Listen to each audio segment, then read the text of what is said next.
बेफिक्र धड़कने इस तरह से चले, शोर गूंजे यहाँ से वहाँ। सूरज तू है यारो, दो घुट नशे के मारो, हम तुम भुला दो सारे संसार के। হ্যালো বন্ধুরা, কেমন আছো সবাই? আশা করছি তোমরা সবাই ভালো আছো। আর আমি উমা সে কি, আমি ভালো আছি। এই যে করলাম উমা সে কি, একি খেকি নেকি, আচ্ছা সব কিছু মিলিয়ে মিলিয়ে বললাম। এবার এটা কেন করলাম সেটা হচ্ছে কমেন্ট, একটা কমেন্ট পড়বো তার আবার রিপ্লাই এসেছে, তা সেইগুলো না বললে আমার ভালো লাগছে না। মানে ভেরি রিসেন্ট সকালের যে ভিডিওটা করেছি তারই কমেন্ট সেকশন চেক করছিলাম, সেখানে দেখি একজন এসে বলেছে আমাকে খুব ভালোবাসে সে, আর তার থেকেও বেশি ভালোবাসে যে কিনা রিপ্লাই করেছে। হ্যাঁ, তো যে লিখেছে মৌসুমী মণ্ডল, বাবা তোমার কাছে টাকা, তোমার কাছা টাকা ধার নিয়া ছে, তুমি এই ঢোল আর কয়দিন পিটাবে? মানুষ মানুষ হয়নি, মানুষ। লোকে দান করলেও এত বলা না, মানে মানে যেরকমভাবে লিখেছে সেরকমই আর কি আমি পড়লাম।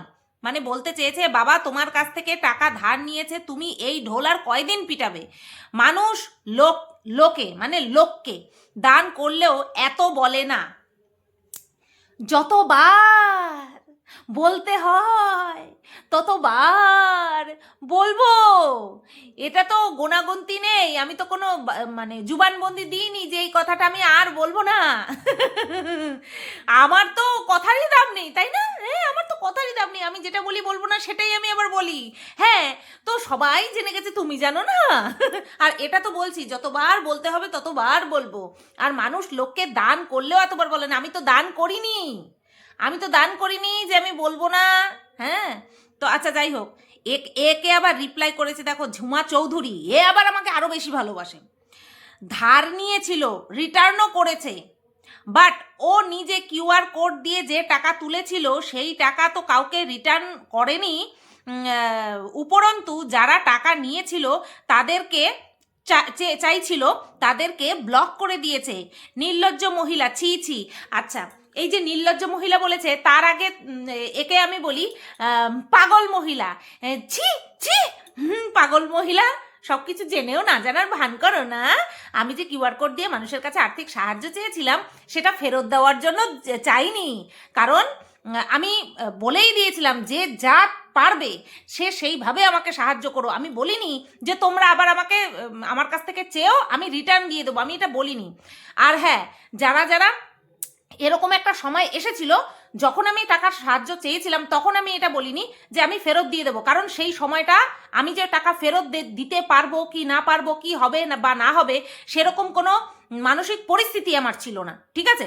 তো তারপরে যখন এরকম একটা সিচুয়েশন আসলো, এটা নিয়ে প্রচণ্ড পরিমাণে বলাবলি হচ্ছিল, তখন আমি কি বলেছিলাম, কারণ জনে জনে এরকম একের অন্যের কমেন্ট বক্সে, অন্যান্যদের কমেন্ট বক্সে গিয়ে ঘুরে বেড়াচ্ছিল যে আমরা টাকা দিয়েছি, সরি ধার না, আমরা টাকা দিয়েছি কিন্তু সেই টাকার মানে যেই পারপাসে চেয়েছে সেটা নাকি করেনি, অর্থাৎ আমি নাকি চিটিংবাজি করেছি, ঠিক আছে?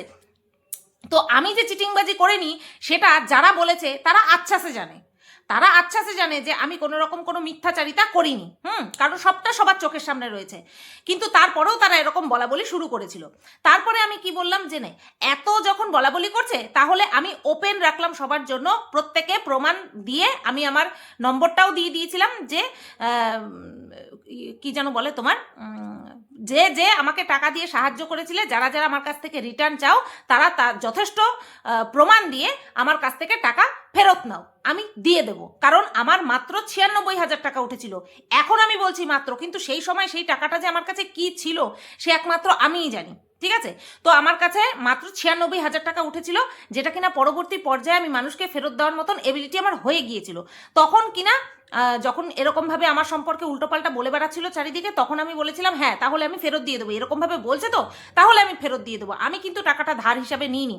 আর এই যে ব্লক করার বিষয়টা, মাত্র একজন আমার কাছে এসেছিল, সে আমাকে 100 টাকা দিয়েছিল, আমাকে প্রমাণ দিয়েছে, তারপরে আমি তাকে সেই 100 টাকা ফেরত দিয়ে দিয়েছি। ফেরত দেওয়ার পরেও সে আমাকে জঘন্যভাবে রিপ্লাই করে হোয়াটসঅ্যাপে জঘন্যভাবে রিপ্লাই করে আমাকে ফার্স্ট ব্লক করেছে, আমাকে প্রথম ব্লক করেছে, ঠিক আছে? সেই একজনই এসেছিল, আর সে কোন পারপাসে এসেছিল সে কিন্তু সে ভালো মতন জানে, তোমরাও সবাই ভালো মতন জানো। এছাড়া আর একটা ব্যক্তিও আমার কাছে টাকা রিটার্ন চায়নি। আমি একজনকে ফেরত দিয়েছি 1000 টাকা, সেটা তোমরা জানো যে আমি কাকে ফেরত দিয়েছি। সে আমার কাছে চাইনি, কিন্তু সে আমাকে নিয়ে এই বিষয়টা নিয়ে এত জঘন্যভাবে বলছিল, আমার মনে হচ্ছিল যে হ্যাঁ সেও তো বুঝতেই পারছিল, সে বুঝতে পারছিল অর্থাৎ সে মনে করছিল যে আমি হয়তো ওটাকে কি বলে জোচ্চুরি করেছি, সেই কারণের জন্য আমি তারটা রিটার্ন করে দিয়েছি। এরকম যদি আমার চেনাশোনা জানার মধ্যে যদি কেউ আমাকে নিয়ে এরকমভাবে সমালোচনা করতো বা উল্টোপাল্টা বলতো, আমি তাকে দিয়ে দিতাম ফেরত। যেহেতু আমাকে যারা যারা হেল্প করেছে আমি তাদেরকে চিনি না, জানি না, সেই কারণে আমি বলেছিলাম যদি তোমাদের রিটার্ন নেওয়ার ইচ্ছা হয় যথাযুক্ত প্রমাণ দিয়ে, উপযুক্ত প্রমাণ দিয়ে আমার কাছ থেকে টাকা ফেরত নিও। ওই একজনই এসেছিল 100 টাকা ফেরত নিতে, আমি তাকে 100 টাকাই ফেরত দিয়েছি। সে আমাকে খারাপ কথা বলে সে আমাকে ব্লক করেছে, আমি আজ পর্যন্ত কাউকে ব্লক করিনি, ঠিক আছে? ইভেন আমাকে যে 1 টাকা দিয়ে অপমান করেছিল আমি তাকেও মাথায় করে রেখেছি যে ওই বিপদের সময় আমাকে 1 টাকা দিয়েছে তো টাকা, সে কটাক্ষ করে দিয়েছে, সে খিল্লি উড়িয়ে দিয়েছে, সেটা তার মানসিকতা। ভবিষ্যতে তাকেও যেতে হয়েছে, তাকেও মানুষের কাছে হাত পাততে হয়েছে, এটাই হচ্ছে নিয়তি, ঠিক আছে?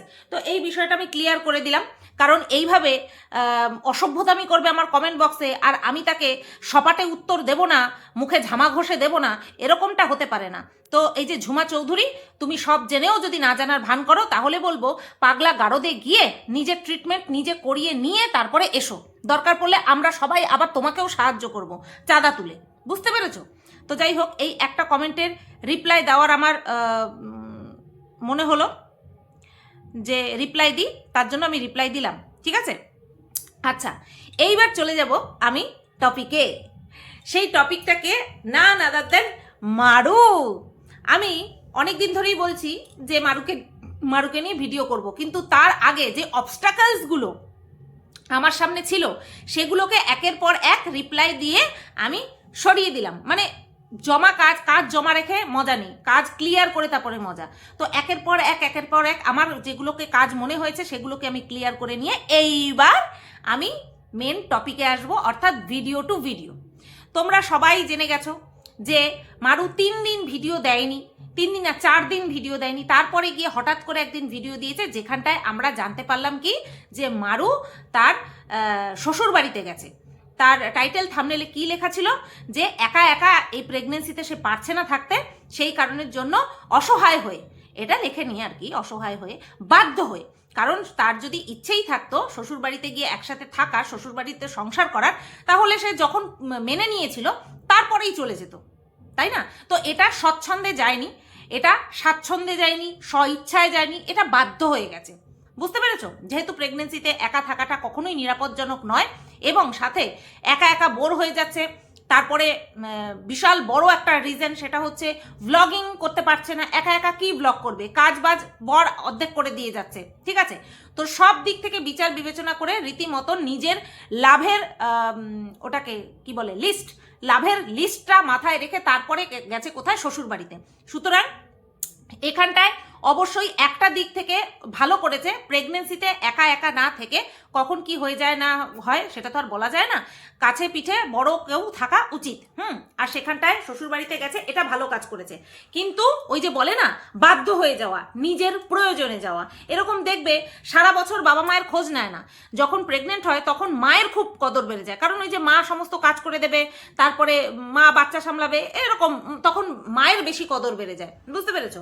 তো এক্ষেত্রেও কিন্তু ঠিক তাই করেছে। বিষয়গুলো আমি অনেকদিন ধরেই নোটিশ করছিলাম, ভিডিও করছিলাম না। এবার তোমাদেরকে বলি, এই যে মারু বলেছে যে প্রেগনেন্সি জার্নিটা এখানে থাকবে, তোমাদের কি মনে হয় যে আপ টু ডেলিভারি হয়ে গেলে তারপরে ও চলে আসবে? ডেলিভারি হওয়ার পরে তো ওর আরও বেশি সাহায্যের প্রয়োজন হবে, আরও বেশি সাহায্যের প্রয়োজন হবে। তা কি মনে হয়, মারু কি আপ টু ডেলিভারি পর্যন্ত এখানে থাকবে, শ্বশুরবাড়িতে থাকবে, নাকি তারপরেও এখানে থাকবে? তাহলে ভাড়া বাড়িটার কি হবে? এবার ভাবো তো, যারা যারা ভাবছে বা মারু এরকমটা পাবলিককে বুঝিয়ে দিয়েছে যে ও প্রেগনেন্ট থাকা পর্যন্ত এখানেই থাকবে, তাহলে ভাড়া বাড়িতে এই বিনা থাকাতে ভাড়া গুনতে হবে। তো তুমি থাকো, ফিজিক্যালি থাকো বা না থাকো, তুমি ঘরটা ভাড়া নিয়ে রেখেছো, তোমার জিনিসপত্র রয়েছে, সেই ঘরটা বাড়ির মালিক অন্য কোনো কাজে লাগাতে পারছে না, সুতরাং তোমাকে ভাড়া গুনতে হবে। তাহলে মারু কি ফালতু ফালতু 4,500 টাকা 5,000 টাকা কি ভাড়া বাড়িতে এমনি এমনি দেবে? এটা কি পসিবল? না, এটা পসিবল নয়। তাহলে কি সমস্ত কিছু লোটা কম্বল গুটিয়ে নিয়ে মারু এখানে চলে আসবে? না, এটাও নয়। কারণ ঘর খুব ছোট ছোট। এটা মারু ভিডিওতেই মনে হয় বলেছিল, নাকি লাইভে বলেছিল, নাকি আমাকে বলেছিল, ভগবান জানে। মনে হয় ভিডিওতেই বলেছিল। আর এটা এমন কোনো কথা নয় যেটা কিনা বলা যাবে না। জানি না ভিডিওতে বলেছিল না আমাকে বলেছিল। ঘরগুলো খুব ছোট ছোট, শ্বশুরবাড়ির ঘরগুলো খুব ছোট ছোট, যেখানে কিনা একটা খাট রেখে চলাচল করার জায়গা নেই। হ্যাঁ, তো সেইখানে ওর জিনিসপত্র এত কিছু রাখবে কোথায়? তাহলে খুব স্বাভাবিক যে যেখানটায় ভাড়া ছিল ও এতদিন, সেখানটায় ও আবার ফিরে যাবে, এবং ভেরি রিসেন্ট ফিরে যাবে। শ্বশুর বাড়িতে এসেছিল, ওর 5 মাসের একটা কোনো অনুষ্ঠান হয় গর্ভবতী মহিলাদের, সেটা পালন করতে এসেছিল। তার পাশাপাশি এই যে বারুণীর উৎসব, বারুণীর মেলা চলছে, শুরু হবে আগামীকাল থেকে, যে শুরু হবে স্নান, আগামীকাল স্নান, এই উৎসবের জন্যও কিন্তু এতদিন স্টে করা শ্বশুরবাড়িতে। টোটাল এই বারবার যাতায়াত করবে, তার জন্য এখানেই রয়ে গেছে বলে আমার মনে হয়। সমস্ত হিসাব পরিষ্কার, ঠিক আছে? ওই বাড়িতে সমস্ত জিনিসপত্র ওর রয়েছে, আর আর এখানটায় ও থাকবে সেটা হতে পারে না, কারণ ভাড়া বাড়ির ভাড়া কিন্তু গুনতেই হবে। সুতরাং এটা পরিষ্কার যে ও এখানটায় অনেক দিন থাকবে না, বা আপ টু ডেলিভারির পরে অতদিন থাকবে না। ও আবারও যাবে, ও আবারও ভাড়া বাড়িতে যাবে, ঠিক আছে? তো এটা খুব স্বাভাবিক একটা হিসাব। না এর জন্য কোনো অনুমান করা লাগে, না এর জন্য গোপন কথা বলতে হয়, পার্সোনালি যোগাযোগ রাখতে হয়, এটা খুব স্বাভাবিক। অথচ ওর কমেন্ট বক্সে সবাই বলছে খুব ভালো করেছো শ্বশুরবাড়ি চলে এসেছো, খুব ভালো করেছো শ্বশুরবাড়ি চলে এসেছো। ও শ্বশুরবাড়ি বেশি দিন থাকতে আসেনি, যেটা আমার মনে হচ্ছে। কারণ এইসব জিনিসপত্র রাখবে কোথায়? শ্বশুরবাড়িতে তো জায়গা নেই এইসব জিনিসপত্র রাখার। আচ্ছা, এবার আমার যেটা মনে হচ্ছে, এইখানটায় আসলো এবার অনুমানের প্রশ্ন, যে যাবে তো অবশ্যই, কিন্তু কবে যাবে? এই বারুণীর মেলা টেলা কেটে যাবে, তারপরে যাবে বলে আমার মনে হয়। এবার দেখা যাক কি হয় না হয়। আচ্ছা, এবার শ্বশুরবাড়িতে এসেছে, রান্না খাওয়া দাওয়া তো চলছেই। এবার মারু শুধু খুন্তি নাড়ছে। কোনো রকম কোনো ভারী কাজ ছেড়েই দাও। নর্মাল যেই কাজগুলো আমরা নিত্য নৈমিত্তিক দিনে করে থাকি, সে প্রেগনেন্ট অবস্থায় হোক, নট প্রেগনেন্ট অবস্থায় হোক, মানে নন প্রেগনেন্ট অবস্থায় হোক, মানুষ যেই কাজগুলো, মহিলারা বলছি, যেই কাজগুলো সারাদিন নিত্য নৈমিত্তিক দিনে করে থাকে, সেই কাজগুলোও পর্যন্ত মারু করছে না, ঠিক আছে? তো এই কাজ করার বিষয়টা নিয়ে আমি পরে আসছি, একটা স্পেশাল পয়েন্টস নিয়ে আসছি। এতদিন ভিডিওগুলো দেখেছি তো, এবার উদরপিণ্ডি বুদর ঘাড়ে চাপালে হবে না, ধীরে ধীরে ধীরে ধীরে বলবো। তো এই ওর শ্বশুরবাড়িতে আসা, থাকা, কতদিন থাকবে না থাকবে, সেই বিষয়টা নিয়ে ক্লিয়ার করে দিলাম। এইবার নেক্সট যেই বিষয়টা নিয়ে আমি কথা বলবো, সেটা হচ্ছে এই ওর যে বড় জায়ের বড় মেয়েটা রয়েছে, মানে ওর জায়ের যে বড় মেয়েটা রয়েছে, তার বডি কালার সম্পর্কে। তো এরকম কেউ কমেন্ট করেছিল যে মারু নাকি তার জায়ের বড় মেয়েকে হিংসে করে। তো এটা খুবই একটা ইললজিক্যাল কমেন্ট করেছে, যে করেছে সে ইললজিক্যাল কমেন্ট করেছে, এবং এই কমেন্টটার উত্তর মারু দিয়েছে যে কি, যেহেতু ওর বড় জায়ের বড় মেয়েটার গায়ের কালার কালো, তার জন্য ওর বাড়ির বাকি মানুষেরা ওই মেয়েটিকে নিয়ে, তার কালার নিয়ে খেপায়।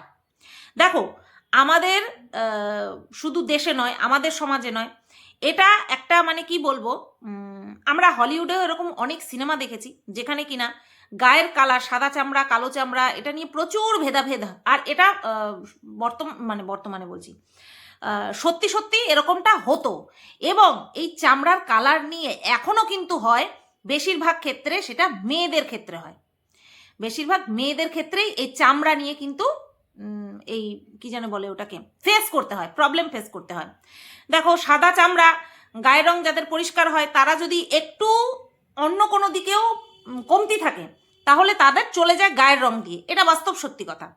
আবার যদি কোনো মেয়ের গায়ের রং কালো থাকে, কিন্তু তার সব দিকে অনেক গুণ, তার সেই কালো রংটা তার সমস্ত গুণাবলীকে কিন্তু চেপে দেয়, ঠিক আছে? এটা যতই শিক্ষিত সমাজে যাও না কেন, যতই শিক্ষিত হোক না কেন, এই কালারের ব্যাপারটা কিন্তু থাকবেই থাকবে। সুতরাং এই বিষয়টা নিয়ে খিল্লি করা আমার মনে হয় না উচিত। ওর বাড়ির লোকজন করছে, তো ওই মেয়েটার সঙ্গে ওর বাড়ির লোকজন করছে, তো এটা নিয়ে কোনো রকম কোনো খিল্লি করা উচিত নয়, ঠিক ঠিক আছে? কারণ সমাজ যতই আপ টু ডেট হোক না কেন, এই কালার ব্যাপারটা কিন্তু ভীষণ পরিমাণে আমাদের মাথায় এফেক্ট করে, বিশেষ করে মহিলাদের মাথায় কিন্তু বিশাল এফেক্ট করে। আমি যেমন ভাবি যে আমার গায়ের রংটা যদি 2 পোচ না হোক 1 পোচ কালো দিয়ে আমার মাথায় যদি একটুখানি চুলটা দিত তাহলে একদম পারফেক্ট হতো। ঠিক আছে? একটু যদি মাথায় চুলটা থাকতো তাহলে আমার একদম সব দিক থেকে, বাহ্যিক দিক থেকে বলছি, মোটামুটি পরিপূর্ণ থাকতো।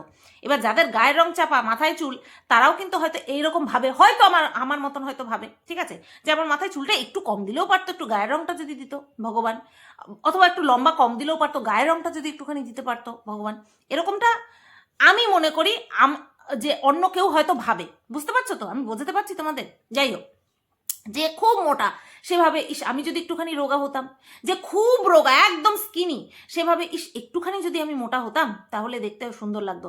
দেখবা মেয়েদের বেটো খাটো, তারপরে রোগা মোটা কালো ফর্সা, এই সমস্ত জিনিসগুলো নিয়ে মেয়েদের বেশি ফেস করতে হয়। সুতরাং এই গায়ের রংটা নিয়ে ওকে ওর বাড়ির লোকজন যে খিল্লি উড়ায় বা খেপায়, সেটা না করাটাই উচিত। কারণ ওর মনের মধ্যে ও কিন্তু হীনমন্যতায় ভোগে, ওর যথেষ্ট বয়স হয়েছে, ও হীনমন্যতায় ভোগে। তো এরকমটা করা উচিত না আসলে। যদি ওই বলে না ভদ্রতা বিষয়টা বা সভ্যতা বিষয়টা যদি থাকতো মাথার মধ্যে, তাহলে এরকম বিষয় নিয়ে খিল্লি উড়াতো না। যদি এই বিষয়টা এতটা সেন্সিটিভ না হতো আমাদের সমাজে, তাহলে এই বিষয়টা নিয়ে বললে পরেও ওই মেয়েটির হয়তো গায়ে লাগতো না। এখন সে ইনস্ট্যান্ট রিয়াক্ট করে ফেলছে, রাগ করছে, ভবিষ্যতে আর কিছু রিয়াক্ট করবে না, কিন্তু মনের মধ্যে কিন্তু এফেক্ট করবে। বুঝতে পেরেছ? তো যাই হোক, আমারও যখন এরকম বৌভাতের দিন, তখন তো না এই সমস্ত চুল কেনা, পরচুলা কেনা, না কোনো রকম কোনো ফন্দি ফিকির করা। ঠিক আছে? আমাকে দেখে আমার বর তো, আমার শ্বশুরবাড়ির লোকজন দেখে শুনেই আমাকে নিয়ে এসেছিল, তাতে কোনো অসুবিধা নেই, না সেখানটা পরচুলা কোনো কিছুই ব্যবহার আমি করিনি, নর্মাল আমি এসছিলাম। এবং আমি বলেও দিয়েছিলাম যে আমার কোনো রকম কোনো রোগ নেই, আমার ছোটবেলা থেকেই, জন্মের থেকেই আমার মাথায় চুলকাম। ঠিক আছে? কিন্তু এবার গোষ্ঠী শুদ্ধ সবাই তো আর আমাকে দেখতে যায়নি। যখন আমার বৌভাত হচ্ছে তখন আমাদেরই এই মানে পরিবারেরই একজন বলেছিল যে মাথায় চুলটা কম। আমি শুনেছি স্পষ্ট, আমার সামনে বলেছে, আমার কি খারাপ লাগেনি? হ্যাঁ, খারাপ লেগেছিল, কিন্তু কিছু করার নেই। এটা রিয়েলিটি, এটা ফ্যাক্ট, কিচ্ছু করার নেই। সবাই সব কিছু পায় না, কিন্তু ওই যে বলা, ওটা জানি কেমন একটা লাগে। ঠিক আছে? তো যাই হোক, এই বিষয়টা নিয়ে আমি এইটুকুই বললাম। আচ্ছা, এইবার নেগেটিভ কমেন্ট যে উত্তর দিচ্ছে শুধু না, সেই নেগেটিভ কমেন্টগুলোকে নিয়ে টাইটেলে থাম্বনেলে পর্যন্ত চিপকাচ্ছে। তো এই বিষয়টা ও শুধুমাত্র বেশি ভিউজের জন্য করছে, এটাও যেমন ঠিক, তেমনি কন্ট্রোভার্সি ক্রিয়েটারদের হাতছানি দেওয়া এটাও কিন্তু ঠিক। সে নিজের তরফ থেকে কিন্তু সেটা করছে। সুতরাং সেই বিষয় নিয়ে কন্ট্রোভার্সি করাটা আমার মনে হচ্ছে উচিত হচ্ছে। ঠিকই আছে, ও যখন কন্টেন্ট দিচ্ছে তখন সেই বিষয়টা নিয়ে করা যেতেই পারে। এইবার রান্না বান্না নিয়ে বলি। মারু শ্বশুরবাড়িতে এসেও বিরিয়ানি রান্না করেছে, খেয়েছে। তার আগে লুচি ছোলার ডাল করেছে, খাওয়া দাওয়া করেছে। তো এবার যে বিরিয়ানি করেছে, প্রথমে বাচ্চা দুটো বাড়িতে ছিল না। ঠিক আছে? বাচ্চা দুটো বাড়িতে ছিল না, তার মাও ছিল না। ম্যাক্সিমাম সময়ই যখন মারু যায় শ্বশুর বাড়িতে যায়, তখন ম্যাক্সিমাম সময়ই দেখি ওর যা বাপের বাড়িতে গেছে। আর এর কারণস্বরূপ মারু আমাদেরকে কি বলেছে, যে যেহেতু ওর যা বাপের বাড়ির এলাকায় নিজেদের বাড়ি করছে, সেই কারণে বেশিরভাগ সময় ওইখানটায় যায়। যাই হোক, সে যেই কারণেই যাক না কেন সেটা আলোচ্য বিষয় না। আলোচ্য বিষয় হচ্ছে সম্পর্ক, মারুর সঙ্গে মারুর জায়ের সম্পর্ক কেমন। এটা নিয়ে মারু বেশ একদম হাসি মুখেই জবাব দিয়েছিল যে তার জায়ের সাথে তার সম্পর্ক খুব ভালো, রীতিমতন ফোনালাপ হয়, বাড়িতে গেলে একসাথে হাসি ঠাট্টা গল্প গুজব সবই হয়। ঠিক আছে? আর হাড়ি যে আলাদা সেটাও আমরা বেশ ভালো মতন জানি। মারুর যা আর মারুর শাশুড়ি যে আলাদা হাড়ি, সংসার আলাদা, খাওয়া দাওয়া সমস্ত কিছু আলাদা, সেটা কিন্তু আমরা বেশ ভালো মতনই জানি। আচ্ছা, এইবার একদিন লুচি আর ছোলার ডাল করেছিল, ছোলার ডালের মধ্যে আলু দিয়েছিল, ছোট ছোট টুকরো টুকরো করে, আলুর তরকারি যেরকম হয় সেরকম আলু দিয়েছিল ছোলার ডালের সাথে। তা এইবার সেই দিন মারুর ওই যে জায়ের দুই বাচ্চা ছেলে মেয়ে, ওরা কিন্তু ওদের সাথে খেয়েছে। এইবার ওই বাচ্চা ছেলেটা আর কি লুচি খাওয়ার পরে আবারও চেয়েছে। সেই বিষয় নিয়ে কেউ কমেন্ট করেছে, সেটা আমার আলোচ্য বিষয় নয়, কারণ আমি জানি ও বাচ্চারা চোখের খিদায় অনেক কিছু বলে, অনেক কিছু করে। কিন্তু বিষয়টা হচ্ছে বড়দেরকে নিয়ে। বাচ্চারা আমার কোনো সময় আলোচ্য বিষয় না। হ্যাঁ, ওরা সবসময় সত্যি কথাই বলে, চোখের খিদায় অনেক সময় বলে যে না আমি আর একটু খাবো। হ্যাঁ, কিন্তু ম্যাক্সিমাম টাইমে কিন্তু সত্যি কথাই বেরিয়ে যায় ওদের মুখ থেকে। এইবার যেটা আলোচ্য বিষয় সেটা হচ্ছে মারু ওর যাকে নিয়ে যখন কথা বলল তখন বলল যে জায়ের ঘরে খাবার পাঠিয়ে দেওয়া হয়েছে, বলে জাস্ট এইটুকু লাইন বলার সময় ওর মুখের ভঙ্গিটা দেখে বোঝা গেল যে ওই পাঠাতে হয়, পাঠিয়ে দিয়েছি, একসাথে এসে খায়নি, কারণ একসাথে যদি এসে খেত তাহলে ভিডিওতে অবশ্যই আমাদেরকে দেখাতো, তাই না? কারণ মারুর বাড়িতে সবাই ক্যামেরা ফ্রেন্ডলি, শুধু ক্যামেরা ফ্রেন্ডলি নয়, রীতিমতন মারুর ভিডিওতে তারা ইনভলভড হতে ভালোবাসে, ঠিক আছে? তো ওই রিয়াকশনটা মারুর আমার বেশ জব্বর লেগেছিল। আর জায়ের ঘরে পাঠিয়ে দেওয়া হয়েছে মানে জায়ের সাথে এতই ভালো রিলেশন, মারু আমাদেরকে বলে ছোট যা প্রেগনেন্ট অবস্থায় লুচি ছোলার ডাল রান্না করেছে, অথচ যা ঘরে বসে খেয়েছে, ঘরে পাঠিয়ে দেওয়া হয়েছে, জায়ের সাথে দুই যা মিলে গল্প করবে, লুচি খাবে, সেটা কিন্তু করেনি, বুঝতে পেরেছ? অথচ মারু আমাদেরকে বলেছে জায়ের সাথে বেশ ভালো রিলেশন। যেটা বলেছে আর কর্মকাণ্ডের সঙ্গে কোনো মিল পাচ্ছি না, তার জন্য জাস্ট বললাম। আচ্ছা, এইবার মারু করেছে বিরিয়ানি রান্না করেছে, ঠিক আছে? এবার বিরিয়ানি রান্না করেছে, তখন প্রথমে তো বলছে যে এখন বলবো না, তোমরা তো মুখের রিয়াকশন দেখে বুঝতেই পারছো যে কীরকম হয়েছে। তা মারু বলল মারুর শ্বশুর বিরিয়ানি ভালো খায় না, এরকম বয়স্করা না বিরিয়ানি ফ্রাইড রাইস এই সমস্ত ভালো খায় না, হ্যাঁ, তারা ওই সাবেকি রান্নাবান্নাগুলো বেশ ভালো খায়। আমার শ্বশুর শাশুড়ি বিরিয়ানি দেখতেই পারে না, ফ্রাইড রাইস দেখতেই পারে না, সাদা ভাত প্লেন ভাত ভালো খায়। তো এবার মারু বলছে আমার শ্বশুরমশাই বিরিয়ানি খায় না, কিন্তু আমি যেভাবে বিরিয়ানি রান্না করেছি চেয়ে খেয়েছে, বেশ খুব ভালো। এটা শুনে বেশ ভালো লাগে যে বৌমা রান্না করবে, শ্বশুর শাশুড়ি চেয়ে খাবে, হাত চেটে পুটে খাবে, এটা একটা আলাদাই শান্তি, একটা আলাদাই অনুভূতি। তো যাই হোক, সেই দিকটা তো ঠিক আছে। এইবার বাচ্চা মেয়েটা ওই যে হেব্বি বেব্বি, তো তাকে জিজ্ঞেস করছে, মারু জিজ্ঞেস করছে যে কেমন রান্না হয়েছে। আবার মারুর শাশুড়িও ওই বাচ্চাটাকে জিজ্ঞাসা করছে কেমন রান্না করেছে কাকিমণি, কেমন রান্না করেছে।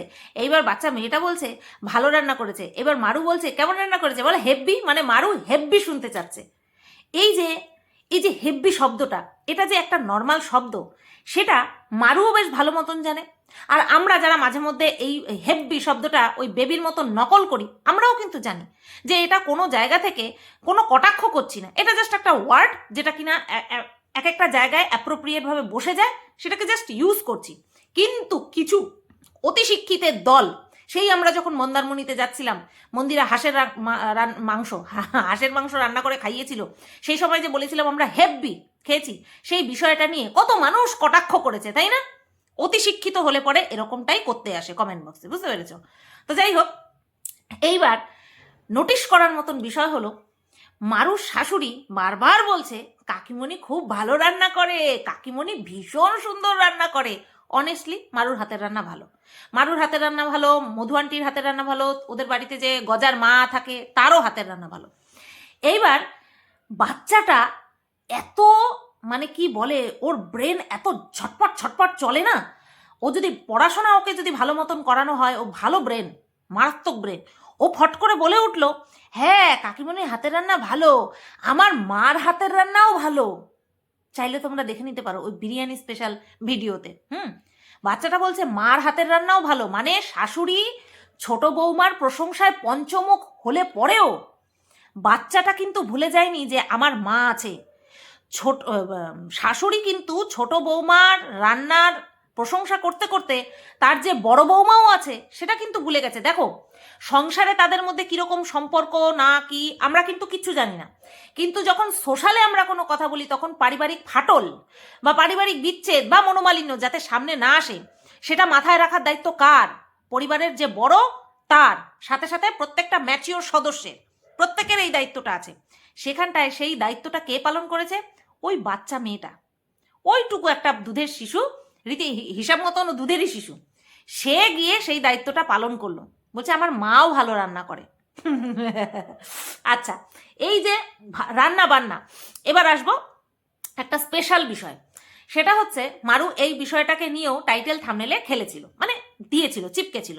বিষয়টা কি, যে যেহেতু আমি ইনকাম রোজগার করি তার জন্য আমার শাশুড়ি মা আমাকে ফল কেটে দেয়, ফল কেটে খাওয়ায়, রান্না বান্না করে। এছাড়াও অনেক কন্ট্রোভার্সি ক্রিয়েটারের মুখে আমি এটাও শুনেছি যে তোলা করে রাখছে, মারুকে তোলা করে রাখছে। কেন? কারণ মারু রোজগেরে গিন্নি, রোজগেরে বৌমা, সেই কারণের জন্য। আচ্ছা, এই বিষয়টা নিয়ে মারু ক্ল্যারিফিকেশন দিয়েছে যে তোমরা হয়তো দেখেছো, কিন্তু হয়তো তোমাদের মনে নেই বা তোমরা জানো না যে আমার ফল কেটে নিজে খেতে ইচ্ছে করে না। যখন ভাড়া বাড়িতে ছিলাম তখনও তোমরা দেখেছো বর ফল কেটে দিয়েছে, তারপরেই আমি খেয়েছি, আর এখানেও শাশুড়ি মা কেটে দিচ্ছে, তারপরেই আমি খাচ্ছি। এইবার এই বিষয়টা নিয়ে বলল। এবার যেটা আমরা দেখতে পাচ্ছি যে মারুর শাশুড়ি মারুকে, মানে একটা প্রেগনেন্ট মহিলা যদি বাপের বাড়িতেও যায় তা তবুও এত যত্ন পায় না মারু শ্বশুর বাড়িতে যেরকম যত্ন পাচ্ছে। ও শ্বশুর শাশুড়ি স্বামী, তারপরে হচ্ছে তোমার শাশুড়ি, হ্যাঁ শ্বশুর শাশুড়ি স্বামী, এরা সবাই মিলে মারুকে যেই যত্নে রেখেছে সেই যত্নে কিন্তু একটা মেয়ে বিয়ের পরে গর্ভবতী হলে পরে বাপের বাড়িতে গিয়েও এরকম আহ্লাদে থাকতে পারে না। ঠিক আছে, কথার কথা বলছি, এটা তুলনামূলক আলোচনা করছি। এবার এই বিষয়টা কেন আমি তুললাম, কারণ চোখের সামনে দেখতে পাচ্ছি হ্যাঁ ভালো রেখেছে, ভালো আছে, মারু ভালো আছে, মানসিক দিক থেকে শারীরিক দিক থেকে ভালো আছে, ভালো থাকুক। কিন্তু এটা সমালোচনার কোন পার্ট যেটা নিয়ে আমি বলছি, টপিকটা আমি পয়েন্টটা আমি তুললাম। বিষয়টা হলো মারু রোজগার করছে বলেই কি এত যত্ন পাচ্ছে, নাকি মারুর শাশুড়ি সত্যি এতটাই দয়াবতী শাশুড়ি যেটা কিনা আতস কাচ বা দূরবীন নিয়ে খুঁজলে পরেও পাওয়া একটুখানি কষ্টকর আছে? নেই এমনটা বলবো না, আছে অবশ্যই, কিন্তু ওই লাখে একটা। হ্যাঁ, নতুবা শাশুড়ির কথা ছেড়ে দাও, কমেন্ট বক্সে এরকম অনেক গর্ভবতী মহিলার এরকম কমেন্ট পায় যারা কিনা সোশ্যাল মিডিয়াতে রয়েছে, বাবা ন্যাকামো দেখে আর বাঁচি না, তুমি বুঝি একাই মা হতে চলেছো, এরকম কমেন্ট কিন্তু হামাশাই আসে। হ্যাঁ, যারা সোশ্যাল মিডিয়াতে থাকে তারা যদি একটু তাদের অসুবিধার কথা বলেছে কি, এই কমেন্ট কিন্তু তাদেরকে ফেস করতে হয়, ইভেন মারুকেও ফেস করতে হয়েছে। তো তা সত্যি সত্যিই কি মারুর শাশুড়ি এতটাই ভালো যেরকমটা আমরা দেখছি, নাকি মারু রোজগার করে বলেই মারুর শাশুড়ি মারুর প্রতি এতটা যত্নশীল? কোনটা? আমার মনে হয় সেকেন্ডটা। যেহেতু মারু রোজগার করে তার জন্যই মারুর শাশুড়ি মারুর প্রতি এতটা যত্নশীল। যদি সত্যি সত্যি মারুর শাশুড়ি এতটাই যত্নশীল হবে, তাহলে কি করে এত ভালো শাশুড়িকে রেখে বড় বউ, বড় ছেলের বউ হাড়ি আলাদা করলো? পয়েন্ট। এই কারণের জন্যই এই বিষয়টা হয় মারুর শাশুড়ি মারু রোজগার করে বলেই মারুকে এত কেয়ার করছে, নয়তো মারুর যা এতটাই খারাপ যে এত ভালো শাশুড়ি পাওয়া সত্ত্বেও হাড়ি আলাদা করে আলাদা থাকছে, আলাদা খাচ্ছে, শাশুড়িকে দেখছে না। বলো, ঠিকঠাক পয়েন্ট বলতে পেরেছি? এটাই হচ্ছে বিষয়। হয় মারুর শাশুড়ি মারুকে বেশি ভালোবাসছে কারণ মারুর রোজগার করে বলে, যেটা কিনা 1000% সত্যি কথা, আর নয়তো মারুর যা খুব খারাপ যে কিনা এত ভালো শাশুড়ির সঙ্গেও থাকতে পারেনি, তাই না? এইবার আমি আসি কিছু ওই নর্মাল কথাবার্তায়, এগুলো স্পেশাল কথাবার্তা গেল কন্ট্রোভার্সির মধ্যে। এবার আসি কিছু নর্মাল কথাবার্তায়। মারু প্রচণ্ড তোলা তোলা রয়েছে, আমরা দেখতে পাচ্ছি। মারু নর্মাল নিত্য নৈমিত্তিক দিনের যে কাজগুলো সেইগুলো পর্যন্ত মারু করছে না বা করতে দেওয়া হচ্ছে না। এটা কি মারুর জন্য ঠিক? কারণ মারু বলেছিল যে মারুকে ডাক্তার বারণ করেছে কাজবাজ করতে। আমি যতদূর জানি, যতদূর দেখেছি, যারা কিনা নর্মালি প্রেগনেন্ট হয়, অর্থাৎ কোনো রকম কোনো মেডিকেল সাহায্য ছাড়া, ঠিক আছে, মেডিকেলের কোনো হেল্প ছাড়া, যেরকম কিনা আইইউআই, যেরকম কিনা আইভিএফ, যেরকম কিনা স্পার্ম ডোনেট করে আর্টিফিশিয়ালি যেভাবে আর কি প্রেগনেন্ট হয়, আইইউআই এর মাধ্যমেও প্রেগনেন্ট হয় আর্টিফিশিয়ালি স্পার্ম নিয়ে, ঠিক আছে। আর্টিফিশিয়াল অর্থাৎ অন্যের থেকে, আর্টিফিশিয়াল অর্থাৎ মানে কৃত্রিম না, মানে নিয়ে, অন্যের কাছ থেকে নিয়ে। তো এই সমস্ত কোনোটার মধ্যে দিয়েই মারুকে যেতে হয়নি। ইভেন মারুকে প্রেগনেন্সি মূলক কোনো রকম কোনো ঝামেলা ফেসই করতে হয়নি, যেটা কিনা ঈশ্বরের অসীম আশীর্বাদ ওর উপরে। ঈশ্বরের অসীম আশীর্বাদ না থাকলে পরে পিসিওডি নিয়ে বা পিসিওএস যাই আছে ওর, সেটা নিয়ে এইভাবে নর্মালভাবে প্রেগনেন্ট হয়ে গেল বিয়ের 7 মাসের মধ্যে, বা যে কয় মাসের মধ্যেই হয়েছে, প্রথম বছরের মধ্যে হয়ে গেছে, সেটা ঈশ্বরের পরম আশীর্বাদ না ছাড়া হয় না, ঠিক আছে। এইবার ও নর্মালি প্রেগনেন্ট হয়েছে, ও সুস্থ আছে, ও সব কিছু খেতে পারছে, মাছ মাংস ডিম সব কিছু খেতে পারছে। হ্যাঁ, কিছু কিছু জিনিস যেগুলো খেতে পারছে না সেগুলো পারবে না, তাই খাচ্ছে না। কিছু কিছু জিনিস প্রেগনেন্ট অবস্থায় মহিলাদেরকে খেতে নেই, সেও সব মহিলাদেরকে খেতে নেই, ঠিক আছে। সেইগুলো বাদ দিয়ে বাদ বাকি মারু বেশ ভালো আছে। তাহলে এই যে ভালো থাকা, সুস্থ থাকা, তারপরেও সমস্ত রকম কাজ থেকে নিজেকে সরিয়ে রাখা, এটা ভালো বলে আমি মনে করি না। প্রত্যেক দিন কাজের মধ্যে থাকবে, টুকটাক টুকটাক কাজ করতে থাকবে, সেটাই আশা করি ভালো। ঠিক আছে? আর এই যে শুধু প্রেগনেন্ট অবস্থায় না, সুস্থ অবস্থাতেও দিনের বেলা ঘুমাতে নেই, শুয়ে থাকতে নেই, এটা আমি জানি। এরপর আমার জানার বাইরেও আরও অনেক কিছু জানার আছে। ঠিক আছে? যতদূর আমরা দেখতে পাচ্ছি মারু কোনো রকমভাবে কোনো দিক থেকে প্রেগনেন্ট অবস্থায় অসুস্থ নয়। যতটুকু শ্বাসকষ্ট হওয়া, সেগুলো নিজের শরীরের মধ্যে আরও একটা জান তৈরি হচ্ছে, বড় হচ্ছে, সেই কারণের জন্যই ওইটুকু হওয়া, বাদ বাকি এছাড়া অন্য কোনো অসুবিধা মারুর নেই, যেটা কিনা অতি উত্তম লক্ষণ। এইবার এই যে উত্তম লক্ষণ, সেটা নিয়ে ও যদি ঘ্যাট হয়ে সবসময় বসে থাকে, বা ওই টুকটাক টুকটাক ব্লগিং পারপাস যদি ও কাজবাজ করে, সেটা ওর জন্য খুব ভালো হচ্ছে কি, কারণ আমরা এরকম দেখেছি যারা ওয়ার্কিং ওমেন আছে, তারা কিন্তু ওই প্রায় 7 মাস পর্যন্ত কিন্তু তারা তাদের নিত্য নৈমিত্তিক সব রকম কাজ করে, যেগুলো কিনা অ্যাভয়েডেবল কাজ, যেগুলো কিনা করতে নেই, সেইগুলো বাদ দিয়ে প্রায় সব রকমের কাজ তারা করে। তো আমি বুঝতে পারছি না মারু কি করছে। এবার সব থেকে বড় কথা হচ্ছে, ওর ডাক্তার ওকে যেইভাবে বলবে আরও যেইভাবে চলবে। মাথার ওপরে ওর বড়রা রয়েছে। আমি একটা নর্মাল, এর জন্যই বললাম যে আমি একটা নর্মাল কথা বললাম, এমন না যে আমি যেটা বলছি সেটা ওকে করতে হবে, বা ও করছে না বলে আমি কটাক্ষ করছি, এরকমটা কখনো না। আমি যেটা চারিদিকে দেখেছি, বা আমি দেখি, বা আমি শুনেছি, সেইটুকুই আমি জাস্ট বললাম। ঠিক আছে? এই যে ভিডিওটা করলাম, এই কয়দিন যে ভিডিও দেখেছি, সেইগুলো দেখে যতটুকু আমার বলার প্রয়োজন পড়লো, যে হ্যাঁ, যে না, এই বিষয়গুলো নিয়ে আমি কন্ট্রোভার্সি করতে পারি, সেইটুকু নিয়েই বললাম। বাদ বাকি তোমাদের কেমন লাগলো অবশ্যই কমেন্ট করে জানিও। 32 মিনিটের ভিডিও হয়েছে। সবাই তোমরা ভালো থেকো, সুস্থ থেকো। আশা করি যারা আমার ভিডিও খুব ভালোবাসে তারা লেন্থটা দেখেই খুশি হয়ে যাবে।